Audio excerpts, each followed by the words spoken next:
Students, we have vividly learned how a news bureau functions in a newspaper organization.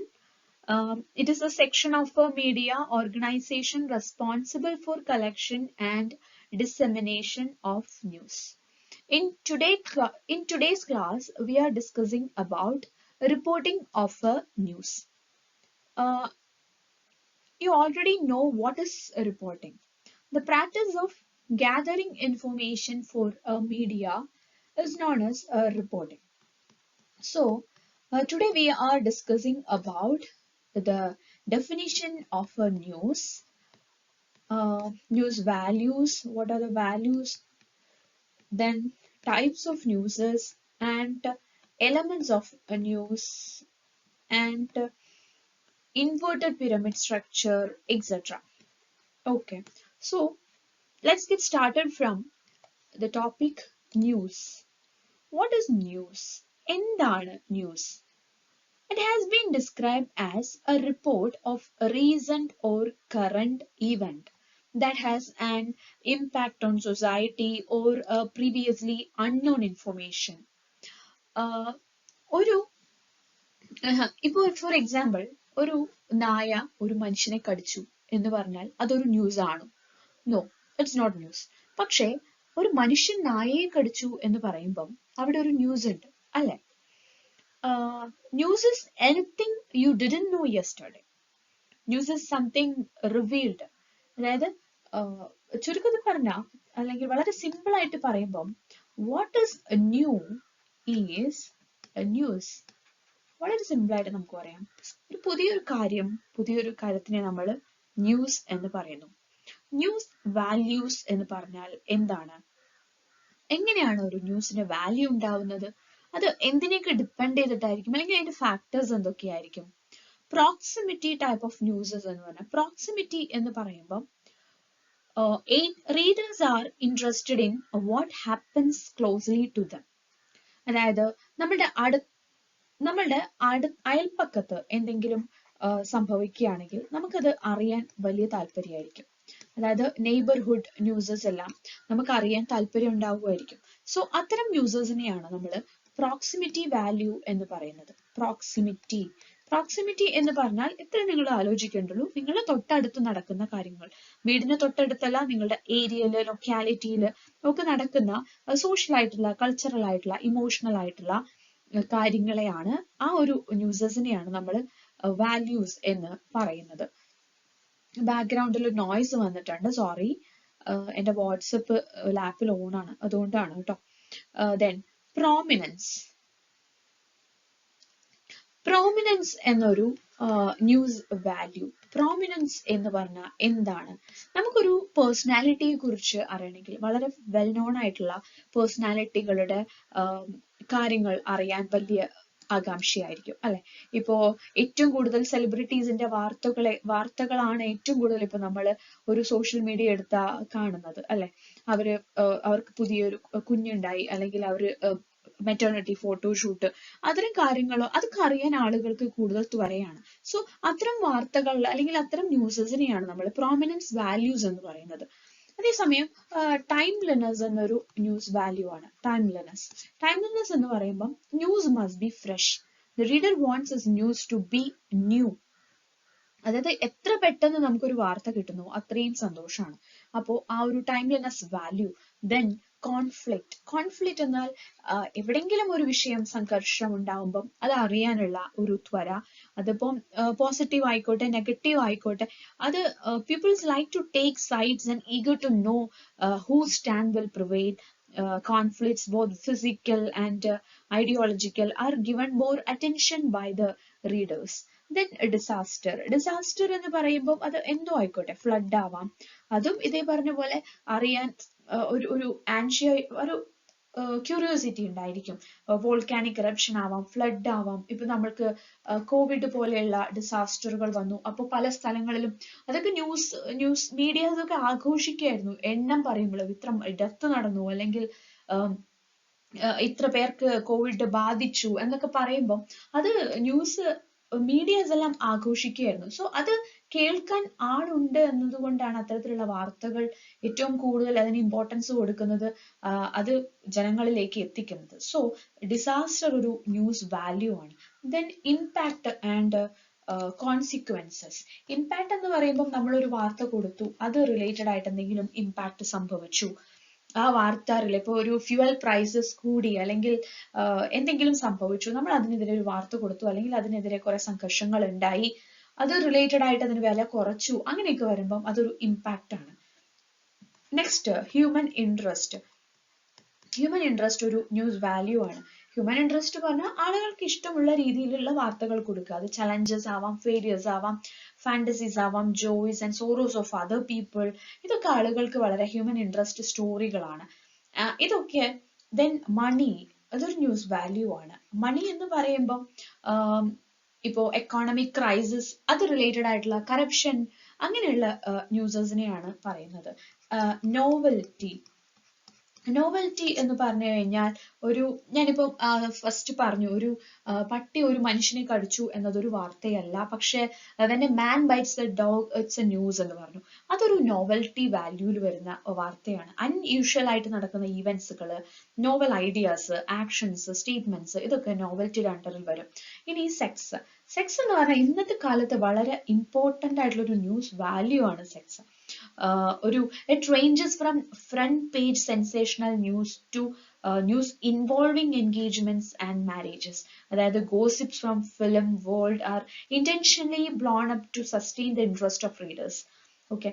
Other news values എന്ന് പറയുമ്പം crime, change, progress, suspense, mystery, religion, humor, weather, food, inventions, ഇതൊക്കെ news values ആണ്. അപ്പം ഒരു reader എങ്ങനെയായിരിക്കണം, അയാൾ expect ചെയ്യുന്നത് എന്താണ്, അത് ബേസ് ചെയ്തായിട്ടായിരിക്കും ഇപ്പോൾ വാർത്തകൾ വരുന്നത്. ഇനി ന്യൂസ്, ടൈപ്സ് ഓഫ് ന്യൂസസിൽ വരുന്നത് 2 ടൈപ്സ് ന്യൂസസ് ആണുള്ളത്. ഒന്ന് ഹാർഡ് ന്യൂസ്, ഇനി ഒന്ന് സോഫ്റ്റ് ന്യൂസ്. ഹാർഡ് ന്യൂസസ് എന്ന് പറഞ്ഞു കഴിഞ്ഞാൽ എന്താണ്? ഇപ്പം ഹാർഡ് ന്യൂസസ് എന്ന് പറഞ്ഞാൽ നമ്മള് routine happenings of the day, അതായത് ഡെയിലി നടക്കുന്ന, നമ്മളിപ്പോ ഒരു ഫ്രണ്ട് പേജിൽ കാണുന്ന നോർമലി എപ്പോഴും ഉണ്ടാവുന്ന ഒരു വാർത്ത, അതൊരു ഹാർഡ് ന്യൂസ് ആണ്. Front page of newspaper അല്ലെങ്കിൽ top of the web page, what you hears at the start of broadcast news, അതൊക്കെ ഒരു ഹാർഡ് ന്യൂസ് ആണ്. അതില് വാറാവാം, പൊളിറ്റിക്സ് ആവാം, ദെൻ ആക്സിഡന്റ് ആയിരിക്കാം, ഗവൺമെന്റ് അനൗൺസ്മെന്റ് ആയിരിക്കാം, ഇന്റർനാഷണൽ റിലേഷൻസ് ആയിരിക്കാം, ഇതൊക്കെ ഹാർഡ് ന്യൂസസ് ആണ്. അപ്പോൾ സോഫ്റ്റ് ന്യൂസ് എന്ന് പറഞ്ഞു കഴിഞ്ഞാൽ എന്തായിരിക്കും? അത്ര ഇമ്പോർട്ടന്റ് അല്ലാത്ത ഒരു വാർത്ത, എന്നാൽ ഹ്യൂമൻ ഇൻട്രസ്റ്റ് ആയിട്ട് കൊടുക്കുന്ന ഒരു വാർത്ത. അതായത് ഇപ്പൊ ഒരു ഞാൻ പറഞ്ഞ പോലെ സെലിബ്രിറ്റി ന്യൂസസ്, ഇപ്പോ നയൻതാര ട്വിൻസിന് ജന്മം കൊടുത്തു, അല്ലെങ്കിൽ അവരൊരു സറോഗേറ്റ് ചെയ്തു എന്ന് പറയുന്ന ഒരു വാർത്ത, അതൊരു സോഫ്റ്റ് ന്യൂസ് ആണ്. അത് ഹ്യൂമൻ ഇൻട്രസ്റ്റ് വാർത്തയാണ്. അതത്ര നമ്മുടെ സമൂഹത്തിന് അത്ര ഇമ്പോർട്ടൻസ് ഉള്ള ഒരു വാർത്തയൊന്നല്ല. അല്ലെങ്കിൽ സണ്ണി ലിയോൺ കുറച്ച് കുട്ടികളെ ദത്തെടുത്ത് വളർത്തുന്നു, അത്തരം വാർത്തകളൊക്കെ ഒരു സോഫ്റ്റ് ന്യൂസിന്റെ ഭാഗത്തേക്ക് വരുന്നതാണ്. ഏറ്റവും കൂടുതൽ ഈ സെലിബ്രിറ്റി ന്യൂസസ്, ഞാൻ അത് തന്നെ എക്സാമ്പിൾസ് പറയുന്നത് എന്താ വെച്ചാൽ, ഇപ്പൊ ഈ ഒരു കാലഘട്ടത്തിൽ ഏറ്റവും കൂടുതൽ നമ്മൾ സെലിബ്രിറ്റീസിന്റെ ലൈഫിലേക്ക് ഒരു എത്തി നോക്കുന്ന ഒരു കാലഘട്ടമാണ്. സോ അതാണ് ഞാൻ അത് തന്നെ എക്സാമ്പിൾ ആയിട്ട് പറയുന്നത് കേട്ടോ, വേറൊന്നും തോന്നല്ലേ. ഇനി എലമെന്റ്സ് ഓഫ് ന്യൂസ് എന്ന് പറയുമ്പോൾ ന്യൂസ് എലമെന്റ്സ് എന്തൊക്കെയാണ്? ന്യൂസ് എലമെന്റ്സിനെയാണ് നമ്മൾ പെഗ് അല്ല പെക്സ് എന്ന് പറയാം, മറ്റേ പെഗ് അല്ല കേട്ടോ. In which the story is hung.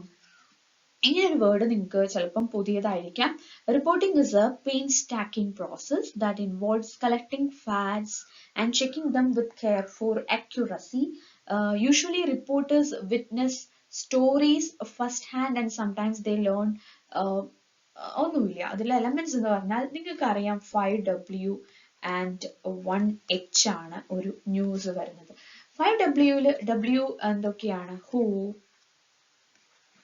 Second W what, ആര്, എന്ത്, എപ്പോൾ, എവിടെ, എപ്പോൾ, എന്തുകൊണ്ട്. These are the 5Ws. എന്തുകൊണ്ട്. H എന്താ? എങ്ങനെ, ഹൗ. സോ ഈ ഇത്രയും ന്യൂസസ് വരുമ്പോഴാണ്, അതായത് ഹൂ എന്ന് പറഞ്ഞാൽ ആരാണ് ആ സ്റ്റോറിയിൽ ഇൻവോൾവ് ആയിരിക്കുന്നത്, അല്ലെങ്കിൽ ആർക്കാണ് അത് എഫക്ട് ചെയ്തിരിക്കുന്നത്, അല്ലെങ്കിൽ ആരാണ് അത് പറയുന്നത്, എന്ത് സംഭവിച്ചു, അല്ലെങ്കിൽ എന്ത് ഹിസ്റ്ററിയാണ് ആ ഒരു സ്റ്റോറിക്ക് പുറകിൽ പറയാനുള്ളത്, എവിടെ എന്നൊരു അത് എക്സ്പ്ലെയിൻ ചെയ്യണ്ട. അതാണ് നമ്മുടെ ഒരു ന്യൂസ് എലമെന്റ്സ് ആയിട്ട് വരുന്നത്. ഒരു ന്യൂസ് പേപ്പറിലെ വാർത്ത എടുത്തു കഴിഞ്ഞാൽ ആ ഒരു ന്യൂസ് സ്റ്റോറി എഴുതുന്നതിന് ഒരു സ്ട്രക്ചർ ഉണ്ട് അല്ലെ. ആദ്യം ഒരു ഹെഡിങ് ഉണ്ടായിരിക്കും, then അതിന്റെ അടിയിൽ ചില സമയങ്ങളിൽ ഒരു സബ് ഹെഡിങ് ഉണ്ടായിരിക്കും. അത് എഴുതിയ ആളുടെ പേര്, ചിലപ്പോൾ ഈ ഇംഗ്ലീഷ് ന്യൂസ് പേപ്പറിലൊക്കെ അവരുടെ ആർട്ടിക്കിൾ എഴുതിയ ആളുടെ പേരുണ്ടായിരിക്കും. സോ ഇൻവേർട്ടഡ് പിരമിഡ് സ്റ്റൈലിലാണ് എല്ലാവരും ന്യൂസസ് എഴുതുന്നത്. ഇൻവേർട്ടഡ് പിരമിഡ് സ്റ്റൈൽ, ഇതിലും 5W1H തന്നെയായിരിക്കും വരുന്നത്. ഇതൊരു ട്രഡീഷണൽ സ്റ്റൈലാണ് ഈ ഇൻവേർട്ടഡ് പിരമിഡ്. ഇന്ന് ഇപ്പൊ മോഡേൺ ഇറയാണ്, സോ അവരൊരു ട്രഡീഷണൽ ഇതൊക്കെ മാറി. ഇപ്പൊ ഇതില് ഈ ഒരു ഇൻവേർട്ടഡ് പിരമിഡിൽ എന്താ പറയണെന്ന് വെച്ചാൽ the most important information വളരെ ടോപ്പിൽ ഉണ്ടായിരിക്കും. മോസ്റ്റ് ഇമ്പോർട്ടൻറ്റ് ഇൻഫോർമേഷൻ ടോപ്പിൽ ഉണ്ടായിരിക്കും. അത് കഴിഞ്ഞിട്ട് മറ്റ് ഇൻഫോർമേഷൻ, അങ്ങനെ ഇമ്പോർട്ടൻസിനനുസരിച്ച് ഡിസെൻഡിങ് ഓർഡറിൽ വരും. So it begins with the most newsworthy information first varum. So it give readers the convenience of grasping the news of the day by simply skimming just a lead paragraph വായിച്ചാൽ തന്നെ ആളുകൾക്ക് വാർത്ത എന്താണ് എന്ന് അറിയാൻ പറ്റും. സോ ലീഡ് അല്ലെങ്കിൽ intro എന്ന് പറഞ്ഞു കഴിഞ്ഞാൽ ആ ഒരു ഇൻട്രൊഡക്ഷൻ പാർട്ടിനെയാണ് പറയുന്നത്. ഒരു സ്റ്റോറിയുടെ ഫുൾ എസെൻസ് അതിലുണ്ടായിരിക്കും. ഒരു കീ പോയിന്റ്സ് ഒക്കെ സമ്മറൈസ് ചെയ്തിട്ടൊരു സ്പാര എഴുതിയിട്ടുണ്ടാവും. അതുപോലെ ആ ലീഡിൽ തന്നെ ആ ഒരു സ്റ്റോറിയുടെ ക്ലൈമാക്സ് എന്താണെന്നും എഴുതിയിട്ടുണ്ടാവും. അതിനുശേഷമായിരിക്കും ആ സ്റ്റോറിയുടെ ഒരു ബോഡി വരുന്നത്. ബോഡിയിലും ഈ പറഞ്ഞ പോലെ ജസ്റ്റ് ഒരു എക്സ്പ്ലനേഷൻ പോലെ ഉണ്ടായിരിക്കും, ദെൻ ഒരു കൺക്ലൂഷൻ ഉണ്ടായിരിക്കും. ഇതാണ് ഒരു ഇൻവേർട്ടഡ് പിരമിഡിന്റെ ഒരു സ്റ്റൈൽ. അതായത് ഫസ്റ്റ് വന്നിട്ട് എല്ലാം ഉണ്ടായിരിക്കും. 5W1H തന്നെ ഈ ഒരൊറ്റ പാരഗ്രാഫിൽ കഴിഞ്ഞിട്ടുണ്ടായിരിക്കും. പിന്നെ ഈ ഒരു ബോഡിയിൽ പിന്നെ കുറച്ചുകൂടെ ഇമ്പോർട്ടൻ്റ് ആയിട്ടുള്ള ഡീറ്റെയിൽസ് ഉണ്ടായിരിക്കും. ഇവിടെ വന്നിട്ട് അത് എങ്ങനെ ജസ്റ്റ് ഒരു ഇൻട്രൊഡക്ഷൻ അല്ല കൺക്ലൂഷൻ കൊടുക്കുന്നുണ്ടായിരിക്കും. സോ ഇൻവേർട്ടഡ് പിരമിഡ് ഇങ്ങനെയാണ് വന്നിരുന്നത്.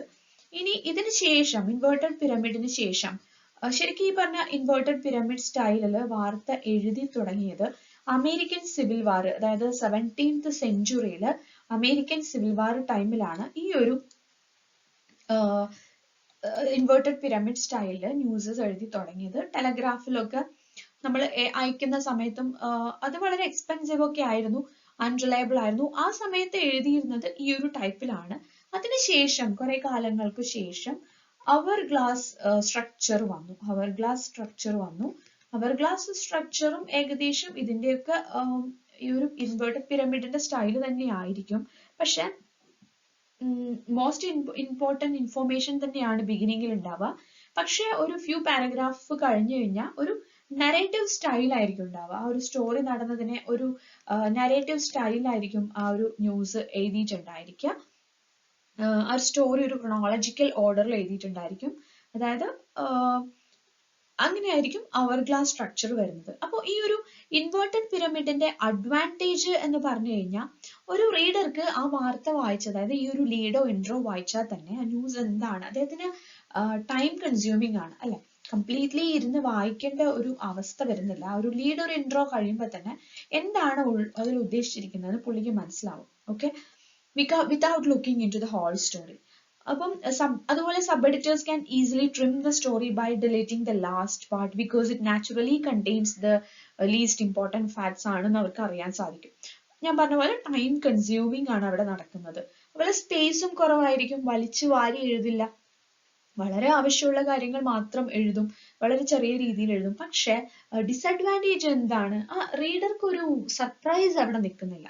ജസ്റ്റ് ആ ഒരു ഇൻട്രൊഡക്ഷൻ പാർട്ട് വായിക്കുമ്പോൾ തന്നെ ഇത് ഇത്രേ ഉള്ളോ എന്നൊരു തോന്നലുണ്ടായിരിക്കും. അദ്ദേഹം അത് ബാക്കി വായിക്കില്ല. അപ്പൊ അവിടെ ഒരു സർപ്രൈസ് നിലനിൽക്കില്ല. അപ്പോൾ ജസ്റ്റ് ഒരു ഇൻട്രൊഡക്ഷൻ പാർട്ട് വായിച്ചിട്ട് അങ്ങനെ പോവും. സോ അതൊരു ഡിസഡ്വാൻറ്റേജ് ആണ്.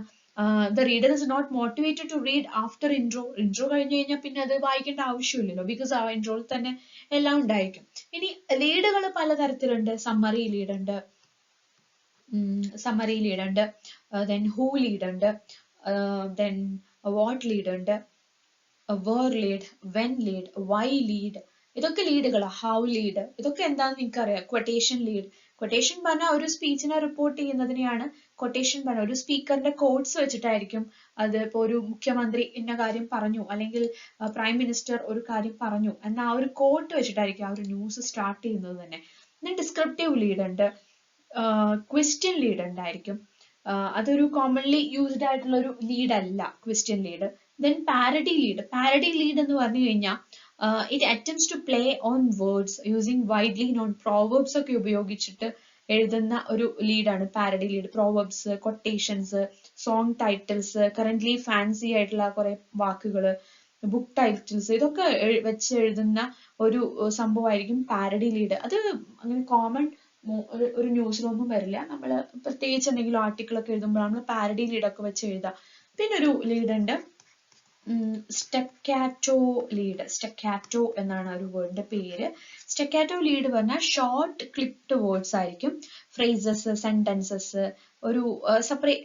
നമ്മളിപ്പോ ഒരു വേർഡ് ഇപ്പോ മിഡ് നൈറ്റ് എന്ന് എഴുതിയിട്ട് ഒരു കുറെ കുത്തൊക്കെ ഇട്ടിട്ടായിരിക്കും ലെസ്റ്റ് ഓൾഡ് യമുന ബ്രിഡ്ജ് എന്നൊക്കെ പറഞ്ഞിട്ട് ആ ഒരു എക്സൈറ്റ്മെന്റ് നിർത്താൻ വേണ്ടി പിന്നെയും കുത്തിടുക. ഇങ്ങനെ ഒരു ടൈപ്പ് ഓഫ് റൈറ്റിങ്ങിനെയാണ് നമ്മൾ സ്റ്റക്കാറ്റോ ലീഡ് എന്ന് പറയുന്നത്. ഓക്കെ, അപ്പം ഒരു വളരെ എന്താ പറയാ, ആൻഷ്യസ് ആയിട്ട് നമുക്ക് ആ ഒരു ന്യൂസ് കാണുമ്പോൾ കുറെ കുത്തും കോമയൊക്കെ ഇട്ട് വലിച്ചു നീട്ടി എഴുതുമ്പോൾ നമുക്ക് അതിൽ എന്തോ കാര്യമായിട്ട് ഒരു ക്രൈം സ്റ്റോറി ഒക്കെ വായിക്കുന്ന ഒരു ഫീൽ കിട്ടും. ക്രൈം സ്റ്റോറീസ് ഒക്കെ സ്റ്റക്കാറ്റോ ലീഡ് വെച്ചിട്ടാണ് എഴുതുക. ഓക്കെ, അപ്പോൾ ഇത്രയും ലീഡ്സ് ആണ് ഉള്ളത്. ഇനി ന്യൂസ് സോഴ്സസ്. ഞാൻ വളരെ സ്പീഡായി പോകുന്നുണ്ടോ, ഇതൊക്കെ നമുക്ക് അറിയുന്ന കാര്യങ്ങളായിട്ട് ഞാൻ ജസ്റ്റ് ഒന്ന് പറഞ്ഞു പോവാണ് കേട്ടോ. ന്യൂസ് സോഴ്സുകൾ പറഞ്ഞാൽ നമുക്ക് ന്യൂസ് സോഴ്സസ് എവിടെന്നൊക്കെയാ? 3 ടൈപ്പ് ഓഫ് സോഴ്സസ് ഉണ്ട്. Primary sources, secondary sources, tertiary sources. ഇതും എളുപ്പമാണ്. പ്രൈമറി സോഴ്സ് എന്താണ്? ഐ വിറ്റ്നസ് ആയിരിക്കണം, അല്ലെങ്കിൽ ആ ഒരു സ്പോട്ടിൽ ആ ഒരു റിപ്പോർട്ടർ ഉണ്ടായിരിക്കണം. അങ്ങനെ എഴുതുന്ന ഒരു പ്രൈമറി സോഴ്സ് ആണ്. സെക്കൻഡറി സോഴ്സ് എന്ന് പറഞ്ഞാൽ വേറൊരാൾ കണ്ടു എന്ന് പറഞ്ഞിട്ട് എഴുതുന്ന ഒരു സംഭവമായിരിക്കും സെക്കൻഡറി സോഴ്സ്. ടെർഷ്യറി എന്ന് പറഞ്ഞാൽ ഇത് രണ്ടും ആയിരിക്കില്ല. വേറെ എവിടെന്നെങ്കിലും ഒക്കെ ഇൻഫോർമേഷൻ അക്വയർ ചെയ്തിട്ട്, പല സ്ഥലത്തു നിന്നും അക്വയർ ചെയ്തിട്ട് ഒരു സമ്മറൈസ് ചെയ്തിട്ട് അതിനെ എഴുതുന്ന ഒരു കാര്യമായിരിക്കും ടെർഷ്യറി സോഴ്സസ്. അപ്പം ജനറൽ ന്യൂസ് സോഴ്സസ് എന്ന് പറഞ്ഞാൽ ബീറ്റ്സ് എന്ന് പറഞ്ഞ ഒരു സംഭവമുണ്ട്. എന്താണ് ബീറ്റ്സ്? ബീറ്റ്സ് എന്ന് പറഞ്ഞു കഴിഞ്ഞാൽ ഒരു റിപ്പോർട്ടേഴ്സിന് ഒരു ഏരിയ കൊടുക്കും, അസൈൻ ചെയ്യും ഒരു area for something reporting. So അത്തരത്തിലൊരു അസൈൻ ചെയ്ത് കൊടുക്കുന്ന ഒരു സ്ഥലത്തിനെയാണ് നമ്മൾ ബീറ്റ് എന്ന് പറയുക. ബീറ്റ് എന്ന് പറഞ്ഞു കഴിഞ്ഞാൽ ഒരു ന്യൂസ് പൊട്ടൻഷ്യൽ അല്ലെങ്കിൽ ഒരു ജോഗ്രഫിക്കൽ ഏരിയ ആണ്, അല്ലെങ്കിൽ ഒരു സബ്ജക്ട് ഏരിയ ആണ് ബീറ്റ്. ഓക്കെ, അപ്പം അതൊരു ന്യൂസ് സോഴ്സ് ആണ്. പിന്നെ നമുക്ക് പ്രസ് റിലീസുകൾ കിട്ടും, ഹാൻഡ് ഔട്ടുകൾ കിട്ടും, പ്രസ് കോൺഫറൻസുകൾ ഉണ്ടായിരിക്കും, ന്യൂസ് കോൺഫറൻസുകൾ ഉണ്ടായിരിക്കും. അതുപോലെ മീറ്റ് ദ പ്രസ് പറഞ്ഞിട്ടൊരു സംഭവമുണ്ട്. പ്രസ് ക്ലബിലൊക്കെ പോയിട്ട് നമുക്ക് പ്രസ്സിനെ വിളിക്കും. ആരെങ്കിലും വിളിച്ചിട്ട് അവർക്ക് പറയാനുള്ള കാര്യങ്ങൾ അവര് നമ്മളെ വിളിച്ചിട്ട് അവര് പറയുന്ന കാര്യമാണ് മീറ്റ് ദ പ്രസ്. അവർക്ക് എന്തെങ്കിലും പുതിയ സിനിമയുടെ ലോഞ്ചിങ്ങോ അങ്ങനെ എന്തെങ്കിലുമൊക്കെ വരുമ്പോഴോ, അല്ലെങ്കിൽ പുതിയ എന്തെങ്കിലും കാര്യപരിപാടികൾ നടത്താൻ പോകുന്ന കാര്യമോ എന്തെങ്കിലുമൊക്കെ അനൗൺസ് ചെയ്യുന്നതിന് വേണ്ടി മീറ്റ് ദ പ്രസ്. ബ്രീഫിംഗ് എന്ന് പറഞ്ഞൊരു ന്യൂസ് സോഴ്സ് ഉണ്ട്. ബ്രീഫിംഗ് എന്ന് പറഞ്ഞു കഴിഞ്ഞാൽ ഒരു ഗവൺമെന്റ് ഡിപ്പാർട്ട്മെന്റ് അല്ലെങ്കിൽ ഒരു പൊളിറ്റിക്കൽ പാർട്ടി പ്രസ് പേഴ്സൺസിനോട് അവരുടെ തീരുമാനങ്ങളെ കുറിച്ച് പറയുന്നതിനെയാണ് ബ്രീഫിംഗ് എന്ന് പറയുന്നത്. പിന്നെ സെമിനാറുകൾ, വർക്ക്ഷോപ്പുകൾ, government and non government organisations, library, internet, correspondence, syndicate. Syndicate എന്ന് പറഞ്ഞാൽ ഒരു ഗ്രൂപ്പ് ഓഫ് റൈറ്റേഴ്സ് ആൻഡ് ആർട്ടിസ്റ്റുകളാണ്. Which supplies articles, features, cartoons, photographs. അവരാണ് സിൻഡിക്കേറ്റുകൾ.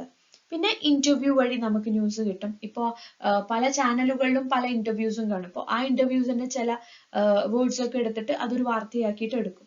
ഇനി അത്രയും കാര്യങ്ങൾ, ഇത്രയും സോഴ്സസ് ആണ് നമുക്കുള്ളത്. ഇനി ഇന്റർവ്യൂ എന്നൊരു വേർഡ് പറഞ്ഞ സ്ഥിതിക്ക് ഇന്റർവ്യൂ പല ടൈപ്പുകളുണ്ട്. ഏതൊക്കെ ടൈപ്പ് ഇന്റർവ്യൂസ് ആണ് ഉള്ളത്? ന്യൂസ് ഇന്റർവ്യൂ ഉണ്ട്, അതായത് ന്യൂസ് ഫോർ ഗെറ്റിംഗ് ഫാക്ട്സ്. അത് റിപ്പോർട്ടർക്ക് എന്തെങ്കിലും അറിയുന്നതിനെ കുറിച്ച് ഡയറക്റ്റ് ആയിട്ടോ ഇൻഡയറക്റ്റ് ആയിട്ടോ ഏതെങ്കിലും ഒരു വ്യക്തി അതിൽ ഇൻവോൾവ് ആയിട്ടുണ്ടെങ്കിൽ അദ്ദേഹത്തിനോട് നമുക്ക് സംസാരിക്കുന്നതിനെയാണ്, ഒരു ഒതന്റിക് ഇൻഫോർമേഷന് വേണ്ടിയിട്ട് അദ്ദേഹത്തിനോട് സംസാരിക്കുന്നതിനെ നമുക്ക് ഒരു ന്യൂസ് ഇന്റർവ്യൂ എന്ന് വിളിക്കാം. ഇനി സിംപോസിയം ഇന്റർവ്യൂ എന്നൊരു ഇന്റർവ്യൂ ഉണ്ട്. സിംപോസിയം ഇന്റർവ്യൂ എന്ന് പറഞ്ഞു കഴിഞ്ഞാൽ to obtain public reaction to an important happening or for information of public opinion. ഇപ്പോൾ ഒരു election നടക്കുകയാണ്, അപ്പോൾ ഏത് പാർട്ടി ജയിക്കും അല്ലെങ്കിൽ ഏത് ലീഡർ ജയിക്കും, നിങ്ങളുടെ ഒപ്പീനിയൻ എന്താണ്, ഒരു സർവേ ഒക്കെ എടുക്കുമല്ലോ, അത്തരത്തിലുള്ള സംഭവമാണ് ഈ ഒരു symposium type interview.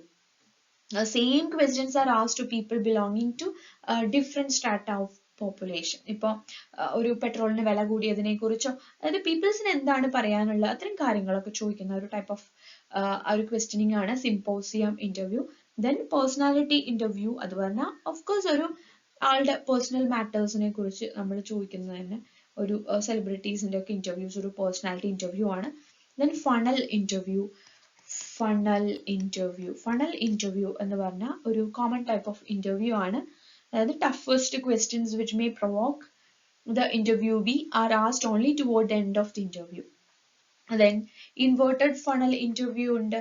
Inverted funnel എന്ന് പറയുമ്പോൾ കീ ക്വസ്റ്റ്യൻസോ അല്ലെങ്കിൽ ടഫസ്റ്റ് ക്വസ്റ്റ്യൻസോ ഒക്കെ ചോദിക്കും ബിഗിനിങ്ങിൽ. റിപ്പോർട്ടറിന് ഒരു സ്റ്റോറി ഫയൽ ചെയ്യാൻ വേണ്ടിയിട്ട് അങ്ങനെ കുറച്ച് ക്വസ്റ്റ്യൻസ് ഒക്കെ ചോദിക്കുന്നതിനെയാണ്.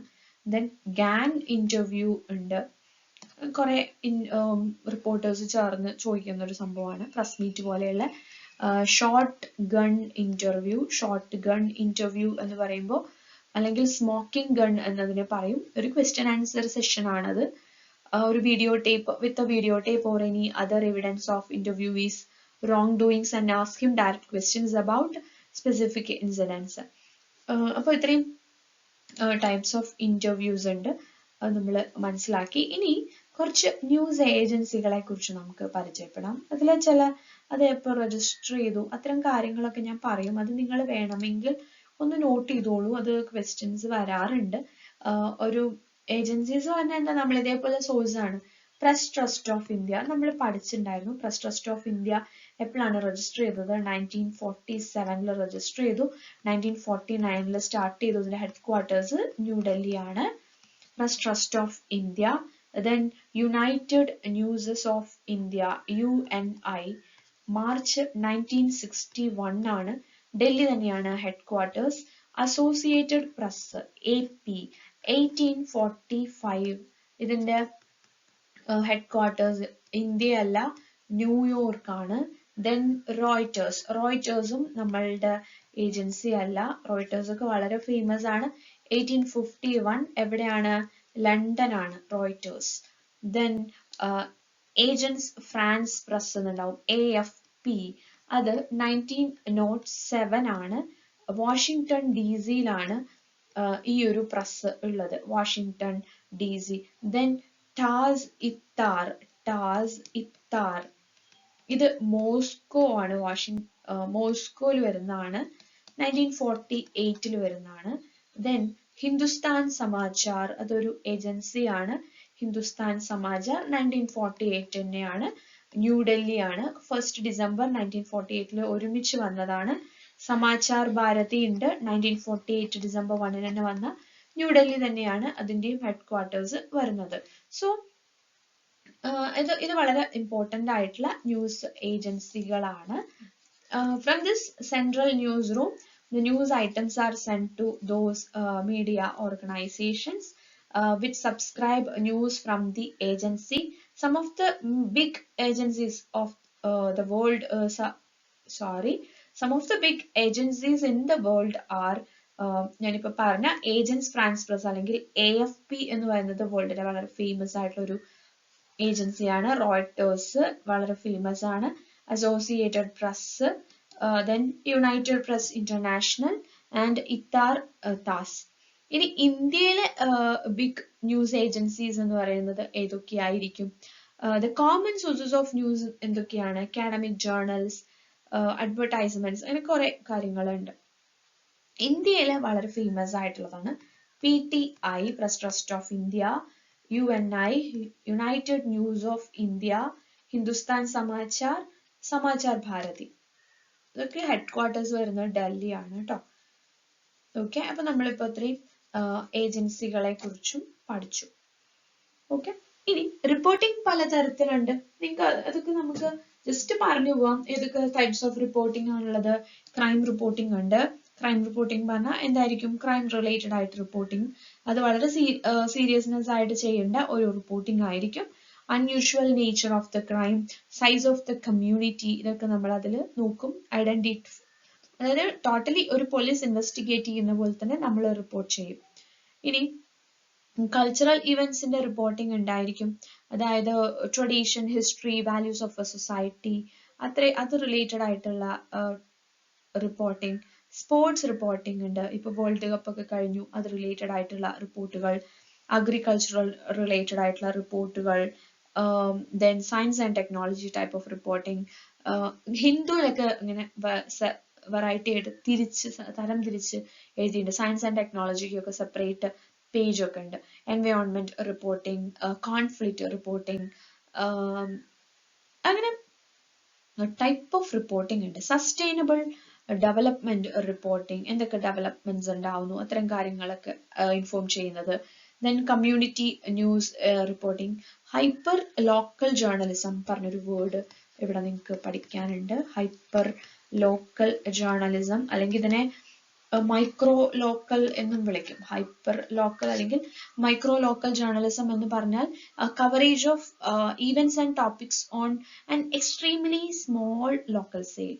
Hyper local journalism focuses on news that would usually not be covered by larger mainstream media outlets, which tend to follow stories of interest to a citywide, statewide, or regional audience. For വളരെ small ആയിട്ടുള്ള ഏരിയാസിൽ വരുന്ന ന്യൂസസിനെയാണ് hyper local reporting എന്ന് പറയുന്നത്. Then, ഇനി business or financial reporting. Business journalism is the branch of journalism that tracks, records, analyzes, and interprets the economic changes that take place in a society. It could include anything from personal finance to business at the local market and shopping malls to the performance of well-known and so not so well-known companies. Okay. ഇനി വരുന്നത് scoop reporting എന്ന് പറയുന്ന ഒരു reporting ഉണ്ട്. Scoop reporting. Scoop reporting is an exclusive news story broken by a single journalist or a group of journalists working together. Okay. Exclusive story അറിയാം. Lobby correspondence. Lobby എന്ന് പറയുമ്പോൾ it's a name given to a small group of parliamentary journalists. Okay. Parliamentary ജേർണലിസ്റ്റുകളെ വിളിക്കുന്ന ഒരു word ആണ് lobby correspondence. They are the senior parliamentary journalists who enjoy access to the restroom അല്ലെങ്കിൽ lobby of the ministers in the parliament house when the house is in session. Okay. Then OB-WAN എന്താണ്? Outside broadcasting WAN is an electronic field production. EFP vehicle ആണ് of TV or radio stations, and it can be used for processing, recording, and possibly for transmission of programs from the field outside a formal TV studio. അത്രയും പെട്ടെന്നൊക്കെ കൊടുക്കേണ്ട, ലൈവായിട്ട് പെട്ടെന്ന് ചെയ്യേണ്ട കാര്യങ്ങളൊക്കെ നമുക്ക് OB വഴി ചെയ്യാം. Then electronic news gathering എന്ന് പറഞ്ഞ ഒരെണ്ണമുണ്ട്. Electronic news gathering എന്ന് പറഞ്ഞു കഴിഞ്ഞാൽ making use of electronic video and audio technologies for gathering and presenting news is termed as electronic news gathering. ഇത് ഒരു 1990 സ്റ്റാർട്ട് ചെയ്തതാണ് ഇലക്ട്രോണിക് ന്യൂസ് ഗാദറിംഗ്. ഓക്കെ. ഇനി ഇതില് വളരെ ഇമ്പോർട്ടൻ്റ് ആയിട്ടുള്ളൊരു വേർഡ് ഉണ്ട്. ഇപ്പോൾ നമുക്കത് എക്സാമിനൊക്കെ ചോദിച്ചിട്ടുണ്ട്. On the record, of the record, അത് എന്താണ് എന്നൊക്കെ ചോദിച്ചിട്ടുണ്ട്. അപ്പോൾ നമ്മൾ ഗവൺമെന്റ് എംപ്ലോയീസിന്റെ ഒക്കെ ന്യൂസസ് എടുക്കുന്ന സമയത്ത് ഇപ്പം ഞാൻ പറഞ്ഞ പോലെ ലോബി ജേർണലിസ്റ്റ് അവര് they are invited for regular briefings at which ministers and the press secretary will seek to give journalists and off the record അവർക്കൊരു off the record session കൊടുക്കും. അതാണ് off the record. Spin on the day's main political events. അത് related ആയിട്ട് main political events related ആയിട്ടുള്ള കാര്യങ്ങൾ കൊടുക്കുന്നതിനെയാണ് of the record എന്ന് പറയുക. ഇത് വളരെ ഇമ്പോർട്ടൻ്റ് ആണ്. ഇനി ട്രെൻഡ്സ് ഇൻ ജേർണലിസം എന്നൊരു പാർട്ട് നോക്കുമ്പം എന്തൊക്കെയാണ് ട്രെൻഡ്സ്? ആം ചെയർ ജേർണലിസം എന്ന് പറഞ്ഞിട്ടൊരു ടൈപ്പ് ഉണ്ട്. ആം ചെയർ ജേർണലിസം എന്ന് പറഞ്ഞാൽ Some reporters gather news without visiting the place of the incident by contacting some regular sources of news through their smartphones. Today, many journalists are practicing to armchair. അതിനെയാണ് armchair. അതിന് കസേരയിൽ ഇരുന്നുകൊണ്ട് തന്നെ വാർത്ത എഴുതുക. അതിനെ തന്നെയാണ് ആം ജേർണലിസം എന്ന് പറയുന്നത്. ഇനി പെന്നി പ്രസ്. പെന്നി പ്രസ് എന്താണ്? നമ്മൾ പൈസ കൊടുത്തിട്ട് ചെയ്യുന്ന, അതായത് these newspapers were cheap with tabloid style produced in the US during the penny press was the term used to describe the revolutionary business tactic of producing newspapers, which ഒരു പെന്നിക്കാണ് അവർ വാർത്ത കൊടുക്കുന്നത്. ഇത് 1833 സ്റ്റാർട്ട് ചെയ്തത്. Okay, Penny press. First Penny news paper അല്ലെങ്കിൽ Penny paper എന്ന് പറയുന്നത് sun ആണ്. Sun എന്ന് പറയുന്ന പത്രമാണ് the first penny paper. നമ്മൾ മുൻപ് നോക്കിയിട്ടുണ്ട്. ന്യൂയോർക്ക് സിറ്റിയിലുള്ള ഒരു പത്രമാണ്. ഒരു ബെഞ്ചമിൻ ഡേ എന്ന് പറയുന്ന ഒരു he was a printer from New England who started a trend in American journalism when he found New York City newspaper Sun, which was sold for a penny. ഒരു പെന്നിക്കാണ് അവർ ഈ പത്രം വിറ്റിട്ടുണ്ടായിരുന്നത്. Okay, ഒരു രൂപയ്ക്ക്. ഇന്നത്തെ പത്രത്തിനൊക്കെ നല്ല റേറ്റ് ആണ്. ഇനി cross media ownership. Cross media ownership എന്ന് പറഞ്ഞാൽ diversification of media corporations into several fields of media production and distribution. Then political papers or partisan papers എന്ന് പറഞ്ഞാൽ എന്താണ്? പൊളിറ്റിക്കൽ റിലേറ്റഡ് ആയിട്ടുള്ള ജന്മഭൂമി, വീക്ഷണം പോലെയുള്ള മലയാള പത്രങ്ങൾ. പോപ്പുലർ പ്രസ്, സിറ്റിസൺ ജേർണലിസം എന്താണെന്ന് നിങ്ങൾക്ക് അറിയാം. അഡ്വക്കസി ജേർണലിസം അറിയാം. ടാബ്ലോയിഡ് ജേർണലിസം, അതിന്റെ ഒരു മെഷർ എന്ന് പറയുന്നത് 11:17 ആണ് കേട്ടോ, ഇഞ്ചസ് ആണ്. Okay, investigative journalism, sting operation. These are the trends in journalism. ഇനി എംപെറ്റഡ് ജേർണലിസം. എംപെറ്റഡ് ജേർണലിസം അതെന്താണ്? എംപെറ്റഡ് ജേർണലിസം എന്ന് പറഞ്ഞാൽ American news media has made great use in recent years for embedding എന്ന് പറഞ്ഞാൽ limitations on location and movement. A danger of embedding is that it puts journalists in the wrong place. അതായത് ഇത് എംപെറ്റഡ് journalism ഒരു question വന്നിട്ടുണ്ടായിരുന്നു കേട്ടോ. ഇപ്പൊ ചില army related ആയിട്ടുള്ള ന്യൂസ് ഒക്കെ ചെയ്യണമെങ്കിൽ ഒരാളെ അവിടെ കൊണ്ടുപോയി താമസിപ്പിച്ച് അത് റിലേറ്റഡ് ആയിട്ടുള്ള ന്യൂസസ് അയാൾ ചെയ്യണം. അപ്പൊ അതൊരു കുറച്ച് റിസ്കി ആയിട്ടുള്ള ഒരു കാര്യമാണ്. അതിനെയാണ് എംപെറ്റഡ് ജേർണലിസം എന്ന് പറയുന്നത്. In November 2004, the US Marine stormed the city. അതൊരു ഇഷ്യൂ ആണ്. അപ്പം അവിടെ ജേർണലിസ്റ്റിനെ കൊണ്ടുപോയി ഇട്ടിട്ട് അദ്ദേഹത്തോട് വാർത്ത ചെയ്യാൻ പറഞ്ഞിട്ടുണ്ടായിരുന്നു. ഈ ഒരു ക്വസ്റ്റ്യൻ നെറ്റിന് ചോദിച്ചിട്ടുണ്ടായിരുന്നു കേട്ടോ.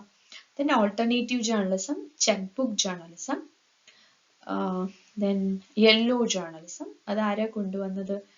പുലിറ്റ്സർ ആണ്. പുലിറ്റ്സർ പേപ്പർ ന്യൂയോർക്ക് വേൾഡ് ആണ് ആ ഒരു ആദ്യമായിട്ട് പത്രം വന്ന്. then paid news. Yellow kid എന്ന് പറഞ്ഞു കഴിഞ്ഞാൽ the term yellow journalism came from New York world comic called Hogan's Alley. അതിലൊരു the yellow kid പറഞ്ഞിട്ടൊരു പത്രവും വന്നിട്ടുണ്ടായിരുന്നു. then advertorial ന്യൂസസ് ഉണ്ട്. ബൈ മീഡിയ ഉണ്ട്. ബൈ മീഡിയ എന്ന് 1990s വന്നാണ്. Broad, narrowcasting, public or civic journalism. ഇത്രയും കാര്യങ്ങളാണ്. ഇതൊക്കെ നിങ്ങൾക്ക് ഓൾറെഡി ന്യൂസ് ട്രെൻഡ്സ് ആണ്. ഇത് നിങ്ങൾക്ക് ഓൾറെഡി അറിയുന്നതാണ്. സോ ഇന്നത്തെ ക്ലാസ്സിൽ നമ്മൾ ന്യൂസ് റിപ്പോർട്ടിംഗ് എന്താണെന്ന് പഠിച്ചു.